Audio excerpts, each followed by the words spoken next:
And we have another woman here today who's going to tell her story. She knows oh too well about heart disease and the impact that it has on you personally.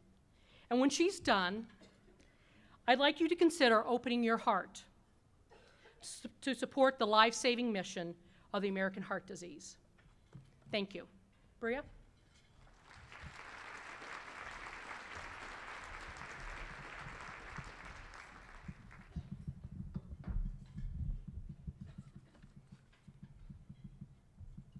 Somewhere around here is what I'm going to tell you.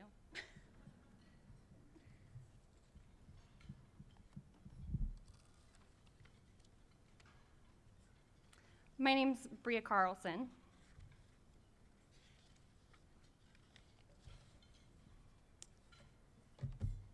It has already been 18 years since I lost my mother. But even now, as a young mother with 2 children of my own, I feel I am also a 13-year-old 8th grader who has just witnessed her mother's death on the first day of school. Most people who knew my mother remember her laugh first and foremost. Mom didn't seem to know how to giggle. I have never been able to picture her as a giggly teenager. She always laughed wholeheartedly, throwing her head back so far you could see the fillings in her teeth. Mom was a speech therapist in an elementary school. There was a decorative wooden block in her classroom that, in my memory, sums up her outlook. It said, "Life is for living, love is for giving." It seems simple and trite, but save for the memories of the mother-daughter fights we had, this little slogan for living and loving was my mother in a nutshell. Mom kept in great shape. She took brisk walks when the weather was chilly. We lived in the desert of Texas, so it was never too cold. And she swam laps almost every day in the summer. She was so conscientious about her health and of those she loved that she once scheduled 2 back-to-back mammogram appointments so a friend of hers who had been putting the test off would have no choice but to go. So why is my mother, a healthy, strong, and vivacious woman, not physically here today? Unfortunately, my mother fell through the cracks in a way that women often do, even now, so many years after her death. For about 3 months, Mom was told that she was having panic attacks and that if they continued, she should return to the doctor. She chronicled every chest pain she had. We found her notes in her date book after her death. She woke up with pain around 4:30 in the morning the day she died. She wrote down the time the clock read and that she should call the doctor that day. According to her death certificate, she died at 8:18 p.m. She had a heart attack for almost 16 hours. My sister, Tamara, and I watched as the final hours of her life flew past in a blur. Mom picked me up from my first day of school, dropped off a friend, then dropped me at home before heading off to the store, mainly to pick up school supplies. When she came home, she practically threw my supplies at me, let the dogs out in the backyard, and started crying as she shut the back door. She mumbled an answer when I asked what was wrong. At first, I thought maybe she was annoyed with me because I hadn't been able to sleep the night before and had crawled in bed with her to sleep. She had admonished me for sleeping at odd hours all summer, but then she had snuggled me and stroked my hair until I fell asleep. So when she mumbled an answer, I let it go and watched her walk to the back of the house.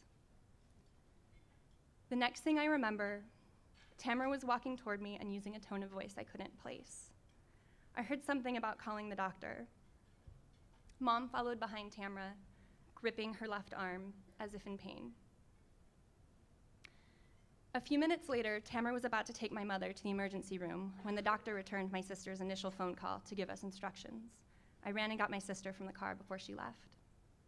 Shortly thereafter, my mother stumbled back into the kitchen, using various objects along the way from the garage to support her weight. As she slid to the kitchen floor, she told my sister to call 911. As Tamara spoke to the dispatcher, I watched my mother, who was on her knees, place her head on the floor, her hands clasped behind her knees. She started rocking back and forth on her forehead, obviously trying to deal with pain. I stood helpless for a bit and asked Mom if there was anything I should do. Some of the last words she ever spoke to me were something along the lines of, "No, sweetie, it's going to be okay. The pain is getting better now." My brain quickly reviewed all the information I had been taught in school or heard on television. I told Mom I was going outside to make sure the ambulance found the house. Our street number was difficult to see from the road. She said that was a good idea. I stood in the yard, not sure which end of the street to watch. I heard sirens, and when I saw the fire truck, I started yelling and waving my arms, but they turned the other way. My sister came out, crying. As I stood frozen on the lawn, my stomach in my throat, she told me to go get them. I caught up with the fire truck and got their attention. One of the paramedics ran back to the house with me, carrying equipment. When I arrived back in the kitchen, Mom was unconscious, not responding to the paramedics' repeated, "Ma'am, ma'am, can you hear me, ma'am?" We waited at the hospital for a long time. It seemed like an eternity. Finally, a doctor came in and started a long explanation before saying the words we all dreaded. But my sister interrupted her, saying flatly, "She's dead, isn't she?" The doctor said, "Yes, she has died." The room spun, and I couldn't stop screaming, "No, no, no."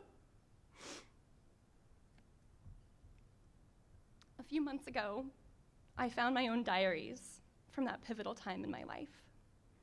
A month after she died, I wrote, "I love my mom very much. I always will.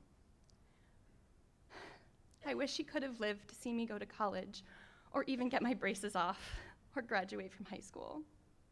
She was the best mother and person I can think of, and I can't imagine what my life will be like without her. Years from now, I hope time travel is possible, so that I can make my mother get help when she had her chest pains at the beginning of the summer of '94, before my 8th grade year.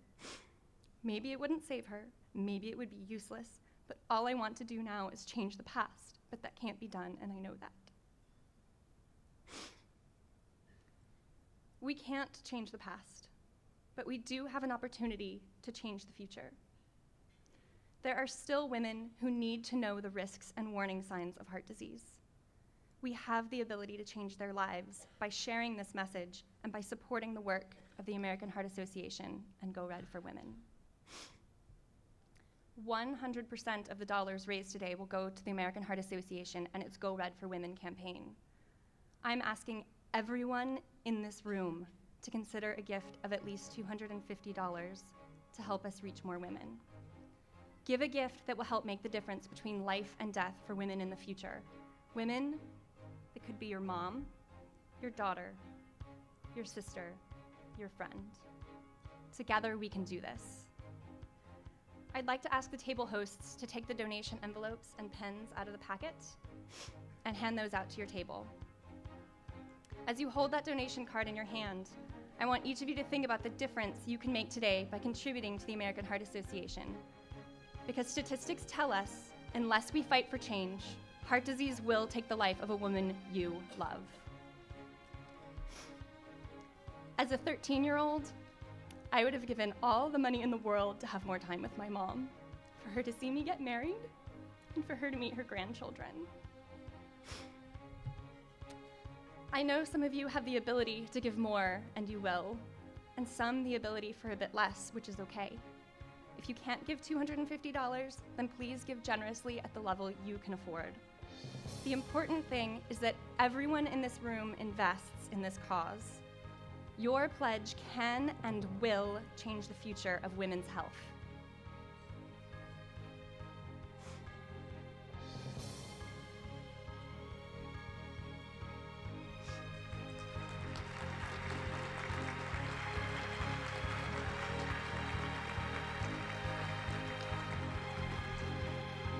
There is not a check large enough to bring back those who we've already lost. But here's the start of saving someone else.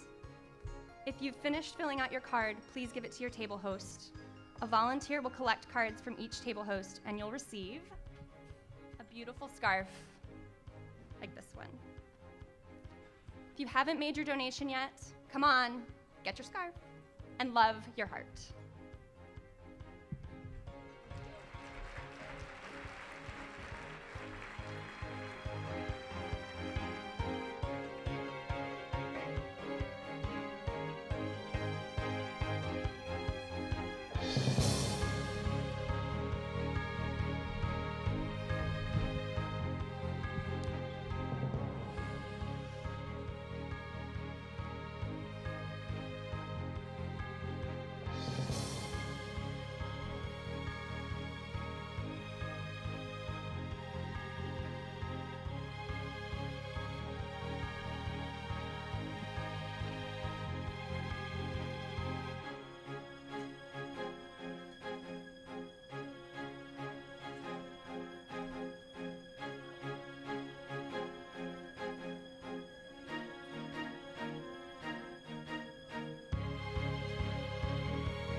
Brea, could you please stand up?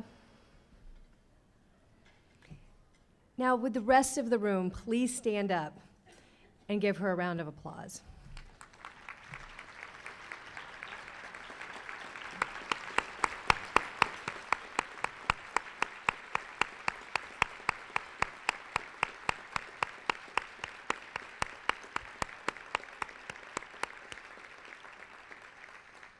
Thank you for sharing your story and for helping us understand why it's so important that we recognize these signs and we know what's going on and that we can intervene and get help in a timely manner.